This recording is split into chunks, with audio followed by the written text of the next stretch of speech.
What's going on, guys? EirronJ, and welcome to a brand new series of our Transforming the Tigers series. We are back once again for the second season after a pretty successful first one. To be honest, we ended up finishing what, 7th or 8th, I believe it was. So I cannot complain with the performance there. I'm pretty sure we were supposed to avoid relegation or finish mid-table by the end of it. So as I mentioned a couple of days ago, what we're going to do in this episode is just basically have like a little catch up, see what's been going on from the end of the last season to the start of this one, because we do of course have our match against Sheffield Wednesday, which we're not going to play today. That'll be on the episode 2, but I just want to kind of give like a recap as to what's happened throughout the transfer window and that kind of stuff, how the friendlies went and whatnot. So we do actually have, if we go to our club vision, here are the goals for the season. So for the end of this season, we need to grow the reputation of the club, which we should be able to do. In the championship, we need to avoid a relegation battle, which I'm pretty sure I said I wanted to finish mid-table, but so I don't know why that's been given, but I mean, we're easily going to avoid relegation. We're going to be finishing mid-table. My goal is to try and reach the playoffs if possible, just because then we're growing on last season and we're not going backwards basically. FA Cup, reach the 4th round minimum, and then in the Carabao Cup, reach the 3rd round minimum. That's preferred but not required. These are the 3 main ones which we should easily be able to achieve. Maybe not the FA Cup one, because we could get given an absolutely crazy team. And then our end of 25-26 season is to record a Sky Bet Championship top half finish, which we can easily do as well. So they're the goals for the year. That's what the board wants us to do. Personally, I think we can challenge for playoffs, I think, this season. Unfortunately, we weren't given any transfer budget to work with. So if I go to the transfers, the only reason we have any money to spend at all is because at the end of, where do I go for this transfer history? At the end of last season, or this season really, I don't know why it's randomly just changed, but I think maybe July is the cut-off point, is it? July might be the cut-off point. But we did unfortunately lose quite a few players, to be fair. We lost Louis Coyle, he went for just under £1 million. We did unfortunately lose Keane Lewis Potter to Fulham. He wanted to play in the Premier League and we just couldn't offer him anything that'd keep him, so we did get 15.25 million for him. Out of that, we were given, I think, 2 or 3 million to spend. I just whacked it all into the wages, and then we got a couple of players on a free transfer. So we got Brandon Barquez, kind of his replacement. He's only a 3-star as opposed to Lewis Potter's 4.5 stars. So it's going to take a little bit for him to get to the same level. But he was free. He is listed as an impact sub, so we don't have to worry about him wanting to leave for not starting a few games if another player comes in that's, you know, playing a lot better than him. And then we also have just signed Juan Familia Castillo, who is kind of like a backup player on that left-hand side as well, just because we're kind of relying on Callum Elder and also Fleming, who's not quite ready yet. So if we bring in like a third option, he can play all the way down that left-hand side, which is good for us. So we've got plenty of options now on the left-hand side. And we did also get rid of Billy Chadwick and Andy Smith as well. So we got a little bit of money from those. And then if I go quickly to the finances, you can see, look. So we have like 500k, but we've got quite a lot of wage budget that we can transfer across and sign a couple more players if possible. So that's basically where we are looking.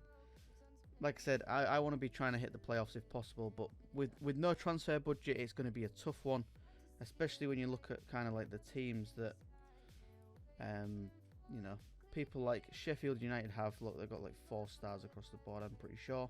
Yeah, 5 stars. So it's going to be a tough first game. But I mean, if anyone can do it, it's Hull City. And then in terms of the friendlies, we beat Doncaster, and then we kind of experimented with the team a little bit. And we got 2 draws, one from Accrington, which wasn't a great one, to be honest, not a great performance from us. And then against, is it Celta Vigo? we managed to pull out a 1-1 draw from that as well. So we have some pretty big matches coming up. We've got Sheffield United, Morecambe and Charlton. I think we'll put out a super strong team for this match, and then we'll go with a weaker kind of reserve team for the Morecambe game, just because they're not exactly a strong team, I don't believe. And yeah, then we'll jump straight back on it with Charlton as well, who will be a pretty big match for us. Then if we finally go have a look at, where are we? The squad. Show you the tactics for the season. So last season we had a pretty high intensity. I've dropped that right down, and the team are almost familiar with it now, which is always good to see. But it's a pretty unchanged side, really. We've gone for a relatively similar team to what ended last season. We've got Smith up top because he's been brilliant for us. We did get James Scott back off loan. We weren't able to bring him back, but now he's back with us. He's 21 years old, and he's currently got a 3-star for his role. So hopefully he flourishes this season, and we can hold on to him if we do make the playoffs, and he's happy with his performance there. Then we've got Moncur, who's just got a new contract. Wilt's got a new contract as well. So does Smith, actually. Honeyman got a new contract. Doherty is he played brilliant last season, so he's doing well. Where's Honeyman? He's sitting at 3.5 as well. Where's Wilkes? Is Wilkes 4 still? 3.5. He's dropped down a little bit. Moncur should be like 3. Yep. And we've got Scott, who is sitting at 3, and then I think Smith is a 2.5 or a 3. 2.5. So he's not really grown too much, but I think he still scores plenty of goals for us. Then we've got Fleming, because unfortunately Callum Elder is slightly injured, and it's not really worth the risk of losing him this early in the season. Then we've got Greaves, Bernard and Emmanuel. And of course on the bench we've got Alfie Jones, who is struggling with fitness, so we need to just wait for him to be full, and then he should slot back into that defensive midfield role. Probably, I don't know, maybe for Doherty, and then we can get rid of Moncur and push Honeyman up the field. What is Moncur? Squad player. And Honeyman is a regular starter. So yeah, we'll probably switch those two when Alfie Jones is fit again, and he can press back in. So in terms of the tactics then, the reason the intensity's gone down is because we've kind of borrowed a little bit from the Glory Man United save, a little bit, but not exactly the same. So we've gone for an extremely wide attacking width. On the Man United save, I think it's extremely, I think we're narrow, I'm pretty sure. So we push, we push players into the middle, so it'd be similar, I think. Approach player is pass into space. We always do the same thing, play out the defence and go down the wings. Then we've got hit early crosses and shoot on sight with mixed crossing.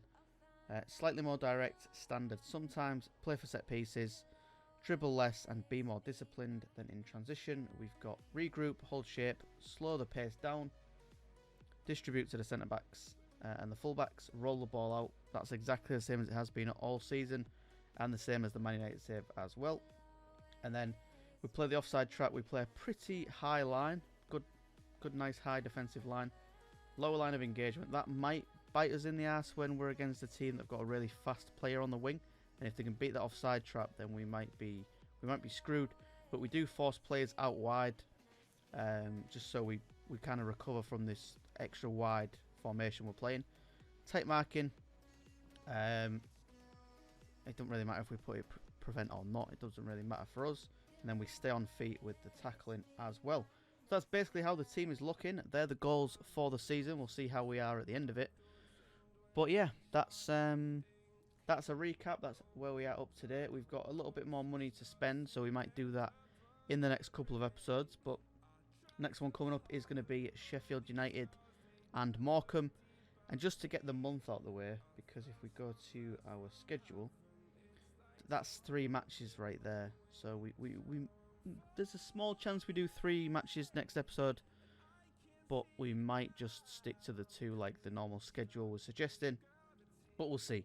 We'll see how we feel in the moment. So yeah. But that is going to do it for this episode, guys. I hope you did enjoy. If you did, please like, subscribe. Hopefully we have a successful season on this one. And yeah, have a great day as always. I'll speak to you on the next one. And peace!